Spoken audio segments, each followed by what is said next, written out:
ഇപ്പോൾ പുറത്തൊക്കെ നല്ല മഴയുള്ള ടൈമാണല്ലേ. ഈ സമയത്ത് നല്ല ചൂട് കട്ടൻ ചായയും ഉള്ളിവടയും ഒക്കെ കഴിക്കാൻ കിട്ടിയാൽ നല്ല രസമായിരിക്കും. ഇനി ഈ ഉള്ളിവട എങ്ങനെയാണ് ഉണ്ടാക്കുന്നതെന്ന് നമുക്ക് നോക്കാം. ഒരു ബൗളിൽ 3 സവാള നമുക്ക് ചോപ്പ് ചെയ്ത് ചേർക്കാം.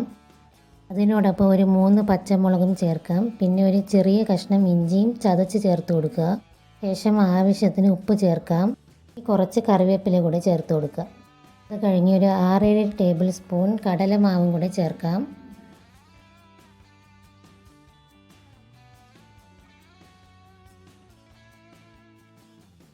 ഇനി നമുക്ക് നന്നായിട്ട് മിക്സ് ചെയ്ത് കൊടുക്കാം. ഈ സവാളയിൽ നിന്ന് ഇറങ്ങി വരുന്ന വെള്ളം കൊണ്ട് തന്നെ നമുക്കിത് മിക്സ് ചെയ്തെടുക്കാൻ പറ്റും. വേറൊരു എക്സ്ട്രാ വെള്ളമൊന്നും നമുക്ക് ആഡ് ചെയ്യേണ്ട ആവശ്യം വരുന്നില്ല. അപ്പോൾ ഞാൻ ഇതുപോലെ നന്നായിട്ട് മിക്സ് ചെയ്തെടുത്തിട്ടുണ്ട്. ഇനി നമുക്ക് ഉള്ളിവടയ്ക്ക് ആവശ്യമായിട്ടുള്ള ഷേപ്പിൽ ഇതെല്ലാം ഉരുട്ടിയെടുക്കാം.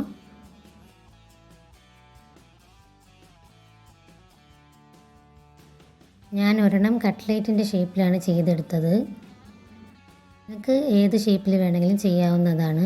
അതുപോലെ കട്ട്ലേറ്റിൻ്റെ ഷേപ്പിലും ചെയ്യാം, അല്ലാതെ റൗണ്ടായിട്ട് ഉണ്ട പോലെ ഉരുട്ടിയെടുക്കുകയും ചെയ്യാം. ഏതാണോ നിങ്ങൾക്ക് എളുപ്പം ആ രീതിയിൽ ചെയ്യാവുന്നതാണ്. ഇതുപോലെ റൗണ്ടായിട്ട് നമുക്കെടുക്കാം. ഇനി നമുക്ക് നല്ല തിളച്ച എണ്ണയിൽ ഓരോ ഉള്ളിവടയുടെ ബാറ്ററും ഇട്ട് കൊടുക്കാം. തീ ഒരു മീഡിയം ഫ്ലെയിമിൽ വെച്ചിട്ടായിരിക്കണം കുക്ക് ചെയ്യേണ്ടത്. അല്ലെന്നുണ്ടെങ്കിൽ പുറം നല്ല രീതിയിൽ മുരിങ്ങിയിരിക്കും, അകം നന്നായിട്ട് വെന്തിട്ടും ഉണ്ടാവില്ല. അതുകൊണ്ട് തീ എപ്പോഴും കുറച്ച് ഒരു മീഡിയം ഫ്ലെയിമിൽ വെച്ചിട്ട് വേണം ചെയ്യാൻ. ഇതുപോലെ ഒരു ഗോൾഡൻ ബ്രൗൺ നിറമാകുമ്പോൾ നമുക്ക് കോരിയെടുക്കാം.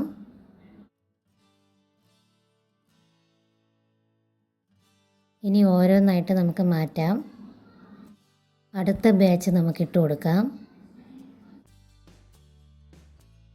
ഇനി നമുക്ക് മറിച്ചിട്ട് കൊടുക്കാം. ഒരു സൈഡ് കുക്കായി വന്നിട്ടുണ്ട്. ഇനി അടുത്ത സൈഡ് മറിച്ചിട്ട് കൊടുക്കാം. ഇതും റെഡിയായി വന്നിട്ടുണ്ട്. നമുക്ക് കോരിയെടുക്കാം. അങ്ങനെ നമ്മൾ ഉള്ളിവടയൊക്കെ റെഡി ആയിട്ടുണ്ട്. അകം ഇതുപോലെ അത്യാവശ്യം നല്ല രീതിയിൽ കുക്കായി വന്നിട്ടുണ്ട്. ഇനി നല്ല ചൂട് കട്ടൻ ചായയോടൊപ്പം മഴയൊക്കെ ആസ്വദിച്ച് കഴിക്കാവുന്നതാണ്. എല്ലാവർക്കും ഈ ഉള്ളിവട ഇഷ്ടപ്പെട്ടെന്ന് വിശ്വസിക്കുന്നു. നിങ്ങളും ട്രൈ ചെയ്ത് നോക്കണം.